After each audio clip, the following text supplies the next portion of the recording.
नमस्कार, जेके मीडिया देख रहे हैं आप।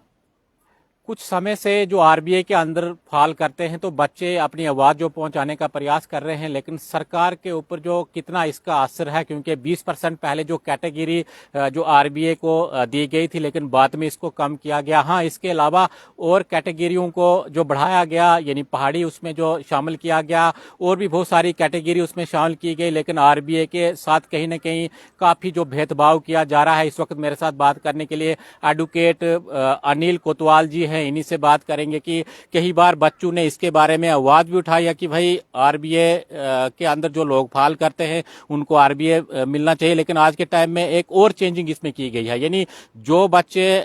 स्कूलिंग आरबीआई से हुई है, चलो हम मानते हैं कि स्कूलिंग आरबीआई से जो होनी चाहिए, लेकिन 10th और 12th की जहां तक मैं जिक्र करूं तो वो बच्चे जो उसी इलाके से पढ़े होने चाहिए। लेकिन आपको पता होगा कि जिस प्रकार से दूर दराज के पहाड़ी इलाके हैं, चाहे हम रामबन, डोडा, किश्तवाड़ की बात करें, तो आज भी बच्चे एजुकेशन जो हासिल करने के लिए टाउन में जाते हैं, चाहे वो पैदल जाएं चाहे वो गाड़ी से जाएं, तो कहीं ना कहीं वो बच्चे आरबीआई में फाल करते हैं। लेकिन प्राइमरी स्कूल उनके इलाके में होगा, मिडिल स्कूल उनके इलाके में होगा, तो वो 10th और 12th कहां से करेंगे? तो इसी के ऊपर चर्चा हम अनिल जी से करेंगे। सबसे पहले जेके मीडिया में आपका स्वागत है। कितना जो सही डिसीजन ये सरकार का था, जिस प्रकार से आज जो आरबीआई जो कैटेगरी सफर हो रही है? नमस्कार जी। देखिए, बड़ी मेहरबानी की आपकी, आपने मुझे मौका दिया जेके मीडिया में। देखिए, आरबीआई जो रिजर्वेशन है, ये Jammu and Kashmir reservation act 2004 के तहत जो हमें आरबीआई SC/ST जो रिजर्वेशन जम्मू कश्मीर में मिल रही है, 2004 एक्ट के तहत मिल रही है। तो इसमें सर देखिए, पहले 20% रिजर्वेशन थी। जम्मू कश्मीर का जो पूरा ही एरिया है, पूरा डोमेन पूरा ही आता है आरबीआई में। मैक्सिमम जो लोग आते हैं, इसमें पहाड़ी इलाका है, प्लेन्स भी हैं, तो इसमें जो एरिया है वो पहाड़ी है, इसमें आरबीआई सबका ही आता। लेकिन इन्होंने जो है कि पॉपुलेशन ज़्यादा आने के बावजूद उन्होंने 20 से 10% कर दिया, जो गवर्नमेंट ने सबसे पहले। अच्छा, दूसरी बात इसमें यह है कि मान लो कि कोई दूर दराज कोई इलाके में कोई इंसान रहता है, उसकी प्राइमरी स्कूल या मिडिल स्कूल, उसमें टोटली वहां तक स्कूल है उधर। हाँ हाँ, और बल्कि आज भी कुछ ऐसे एरिया हैं जो उनको 5-10 किलोमीटर दूर जाना पड़ता है प्राइमरी स्कूल के लिए भी। अच्छा, वो अब क्या करेगा? जब मान लो कि प्राइमरी उसने पढ़ाई कर ली, उसके बाद अगर उसमें शिफ्ट होना है, तो हर माँ बाप चाहता है कि उसका जो बच्चा है वो एक अच्छे स्कूल में पढ़े। तो हो सकता है कि वो जो अपना बच्चा है वो एक किसी छोटे से टाउन में उसको एडमिशन दिला दे। अच्छा, अब आरबीआई के जो है रूल है कि इसमें इन्होंने बताया कि 12th क्लास तक हमने रिमोट एरिया में अगर पढ़ाई की है, तो ये एक क्राइटेरिया है कि तभी आपको आरबीआई जो है इशू होगा। अब बाकी तो क्राइटेरिया जो 8 लाख से कम ज़्यादा इनकम नहीं होनी चाहिए, वो तो मान लिया, ठीक है। अब ये जो प्राइमरी स्कूल में यार, जो बच्चा अगर मान लो कोई जाता है, कोई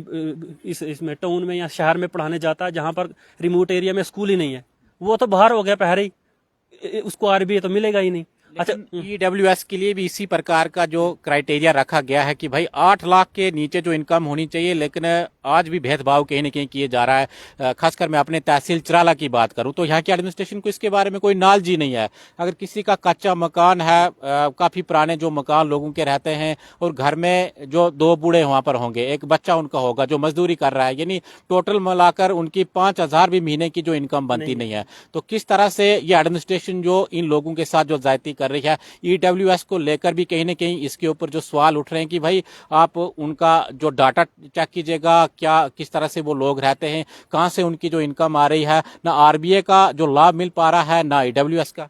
जनाब, सबसे पहले मैं बताऊं, जो ईवीएस जो है लाया 10% रिजर्वेशन, ये तो चलो सरकार जो करती है, पॉलिसी बनाती है, हमारे पब्लिक वेलफेयर के लिए बनाती है। पर इसमें है कि जो पहला ही क्राइटेरिया इन्होंने जो रखा है, 1000 स्क्वायर फुट जो है मकान, इससे ज्यादा नहीं होना चाहिए। अब मुझे बताओ, आप पुराने, अब इंडिया जो है इसमें 70% आबादी गांव में रहती है। अब इसमें जो गांव में लोग रहते हैं, तो गांव में क्या होता है कि हर इंसान का एक मतलब ये रिवाज कस्टम है कि वो जो घर है उसको थोड़ा ज्यादा बनाता है। अब मान लो कि आज गरीब से गरीब इंसान नरेगा स्कीम, जो एमजी नरेगा स्कीम बनाई है, और जो बाकी जो फ्री बीज जो गवर्नमेंट ऑफ इंडिया ने दिए हैं, उससे जो फायदा पहुंचा रहे हैं गवर्नमेंट आम पब्लिक को,